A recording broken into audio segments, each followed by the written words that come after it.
नहीं नहीं, मैं ये कह रहा कि भाई क्या ऐसा पॉसिबल है कि उत्तर प्रदेश में कोई सरकारी नौकरी की बात है और कोर्ट में वो मामला जाकर के फंसे ना, उस वैकेंसी की कोई ना कोई अपडेट, कोई ना कोई चीज, चाहे वो नोटिफिकेशन को लेकर के हो, आंसर कीज को लेकर के हो, रिजर्वेशन को लेकर के, मुद्दे को लेकर के हो, या फिर फाइनल रिजल्ट में कोई ना कोई चीज जाकर के कोर्ट में फंसती है। और जो चीज फाइनल हो जानी चाहिए 3 से 4 महीने की प्रक्रिया में, वो चीज जाती है कम से कम 3-4 साल खिंचती है। एक और मामला यही देखने को सुनाई दिया है। अभी अभी पूरी बात बताता हूं मैं। यूपी पीआरपीबी की तरफ से नोटिफिकेशन जारी हुआ था 60,244 वैकेंसी का, कांस्टेबल का, उत्तर प्रदेश में 60,244 वैकेंसी पर एग्जाम भी हुए। पेपर लीक को लेकर के बात उड़ी, साक्ष्य भी दिए गए, मानने को तैयार नहीं आयोग। उसके बाद भारी, काफी ज्यादा दिनों तक शांतिपूर्ण प्रोटेस्ट चला। पूरे उत्तर प्रदेश के कैंडिडेट साथ में आए, संख्या बल देख करके आयोग को मानना पड़ा, साक्ष्य भी उनको मिले, जिसके आधार पर वो वाला पेपर कैंसिल हुआ और री एग्जाम की बात बनी। री एग्जाम होता है 5 दिनों में, हर शिफ्ट में 2-2 दिन, हर एक दिन में 2-2 शिफ्ट, यानी टोटल 10 शिफ्ट में एग्जाम्स हुआ। एग्जाम के बाद पहले आंसर की जारी होती है, उसके बाद फाइनल रिजल्ट। और आंसर की जारी कर रहे हो, कम से कम अगर आप क्वेश्चन पेपर बना रहे हो तो क्वेश्चन पेपर बनाने के बाद अच्छे से आंसर की तो बनवा सकते हो, प्रॉपर टाइम मिलता है आयोग को। क्या आपके पास में वो मतलब मैन पावर नहीं है जो आंसर की भी सही से नहीं बना सकती? चलिए, क्वेश्चन पेपर तो मैं मान लेता हूं कि क्वेश्चन पेपर में क्वेश्चंस गलत होने की पॉसिबिलिटी रहती है, इसलिए कि क्वेश्चन पेपर किसी को दिखाया नहीं जा सकता। जिन्होंने बनाया उन्होंने अपने हिसाब से बनाया, बिना किसी को दिखाए, छप भी गए, बट भी गए। कैंडिडेट ने क्वेश्चंस कर भी लिया, लेकिन जब फाइनल आंसर की बात आती है तो एटलीस्ट बिना किसी ऑब्जेक्शन के ऐसी आंसर की जारी नहीं हो सकती कि जिसपे कोई भी कैंडिडेट को आपत्ति ही ना हो, नहीं नहीं सर ये हमारा सही था, आयोग ने गलत दिया। भाई इसके लिए तो प्रॉपर समय मिलता है आयोग को, इतना भी नहीं कर सकते। अभी देखिए क्या है भाई, रिजल्ट आने के बाद में एक दीपक राणा जी और उनके साथ में कुछ और कैंडिडेट थे जिन्होंने हाईकोर्ट का सहारा लिया। इलाहाबाद हाईकोर्ट ने 60,244 पदों की कांस्टेबल भर्ती 2023 की अंतिम आंसर की संशोधित की को मांगने की दाखिल याचिका पर राज्य सरकार व पुलिस भर्ती बोर्ड से 2 सप्ताह में जवाब मांगा है। उन्होंने कहा कि और मामले में अगली सुनवाई के लिए 3 जनवरी की तारीख लगाई है।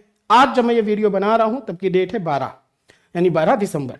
यह आदेश न्यायमूर्ति रोहित रंजन अग्रवाल ने दीपक राणा और अन्य की याचिका पर उनकी अधिवक्ता अनिरुद्ध पांडे को सुनकर के दिया है। उन्होंने कहा है कि याचिका के अनुसार उत्तर प्रदेश पुलिस भर्ती एवं प्रोन्नति बोर्ड यानी यूपी पीआरपीबी लखनऊ ने भर्ती संख्या पीआरपीबी 115/2023 से कांस्टेबल भर्ती 60,244 के पद विज्ञापित किए थे। इस भर्ती के लिए लिखित परीक्षा, जिसको कहते हैं री एग्जाम, हुआ था 23, 24, 25, 30 और 31 अगस्त को हुआ था। 2 पालियों में करवाई गई थी, 2-2 शिफ्ट में, यानी टोटल 10। 10 पालियों के जो क्वेश्चंस पेपर थे, उनकी जो आंसर कीज थी, जब बोर्ड पर प्रकाशित हुई उसके बाद 11 से लेकर के 19 सितंबर तक ऑब्जेक्शंस मांगे गए। ये प्रदर्शित करते हुए अभ्यर्थियों से साक्ष्य आधारित आपत्तियां आमंत्रित करी गई। उस आपत्तियों पर जिन कैंडिडेट भी इसको ढूंढे, कैंडिडेट प्रूफ के साथ में आयोग को दे, और तब आयोग ने कहा कि भाई भर्ती बोर्ड के अनुसार 25 प्रश्नों के त्रुटिपूर्ण होने के कारण प्रश्नों को कर दिया गया है निरस्त और 29 प्रश्नों के 1 से अधिक विकल्प सही हैं।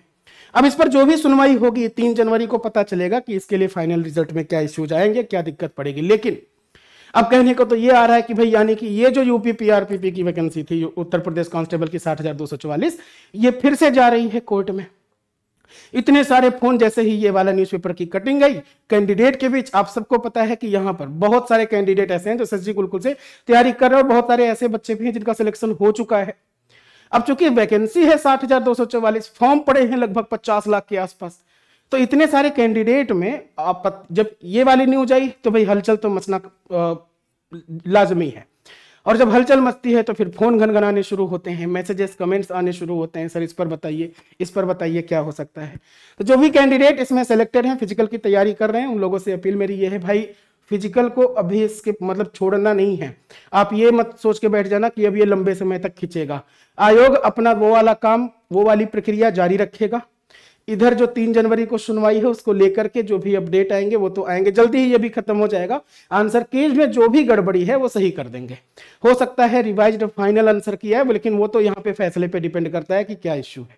ठीक है। बट ये सारा कुछ सही हो जाएगा। जो जो लोग सिलेक्टेड हैं फिजिकल की तैयारी मत छोड़िएगा, और जिनका इसमें नाम नहीं है फिजिकल के लिए जिन्होंने पहला रिटर्न क्वालिफाई नहीं किया है, उन सभी कैंडिडेट से कहना है भाई थोड़ा सा भी हताश होने की जरूरत नहीं है। आपके लिए अभी बहुत बहुत अच्छे अच्छे मौके हैं। अभी दारोगा की वैकेंसी आने वाली है, यूपी ट्रिपल एससी के थ्रू वैकेंसीज आने वाली है, एफसीआई यानी फूड कॉर्पोरेशन ऑफ इंडिया के थ्रू आने वाली है, एसएससी वैकेंसीज हर साल देता है आपके लिए। अभी इलाहाबाद हाईकोर्ट की group CD steno and drivers की वैकेंसी, मुझे लगता है आपने उसका फॉर्म फिल जरूर किया होगा। इसके साथ में रेलवे की graduate level, under graduate level वाली भी वैकेंसीज हैं। तो वैकेंसीज हैं आपके लिए, और ये सब वैकेंसीज ऐसे हैं जिनमें नाम मात्र का डिफरेंस होता है सिलेबस को देखा जाए तो। भाई कुछ वाले एग्जाम में इंग्लिश भी पूछी जाती है, कुछ एग्जाम में इंग्लिश के बजाय हिंदी पूछी जाती है। बाकी जो है मैथ्स का पार्ट है, रीजनिंग का पार्ट, जीके जीएस का पार्ट, वो तो सेम होता है। अपनी तैयारी को धार देते रहिए, रोकना नहीं है, ठीक है भाई। और अगर आप धार नहीं दे पा रहे हो, आपका मन नहीं लग रहा पढ़ाई में, तो हमने कहा आपके लिए पूरी तरह से कंप्लीट फ्री पढ़ा रहे हैं हम आपको। एप्लीकेशन पे आपको वो वाली फीलिंग आएगी कि आपने कोई बैच परचेज कर रखा है, ठीक है।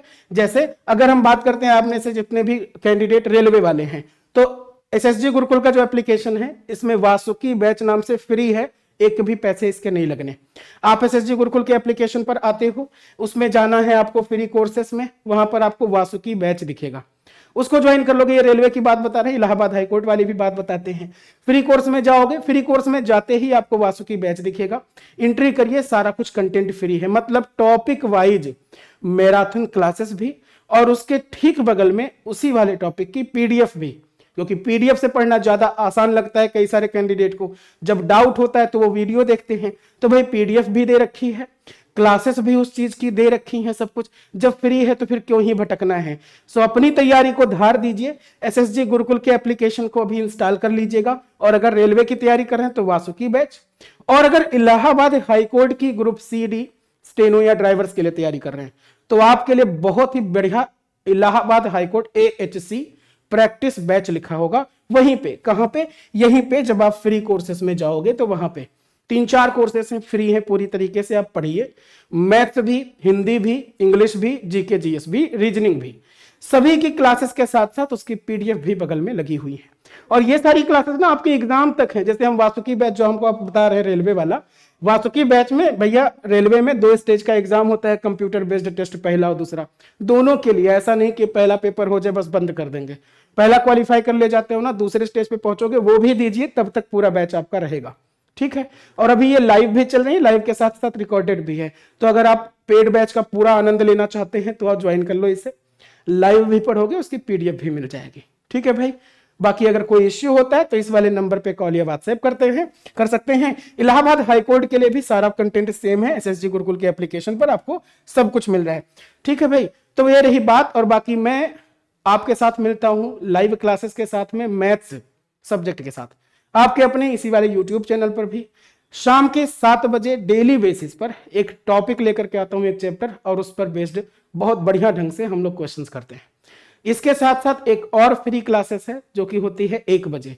सो मैथ्स की टाइमिंग है मेरे साथ में आपकी 1 बजे और शाम के 7 बजे।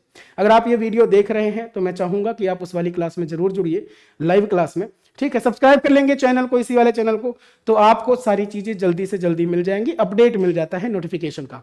आई होप आप ज्वाइन जरूर करेंगे। और अगर आपका कोई सवाल है तो उस सवाल को इसी कमेंट बॉक्स में जरूर छोड़ दीजिएगा, ताकि हम उसका जवाब, आपके जो डाउट है उसको दूर कर पाए, ठीक है भाई। मिलते हैं नेक्स्ट सेशन में। आज के लिए इतना ही। Thanks to all of you. Jai Hind.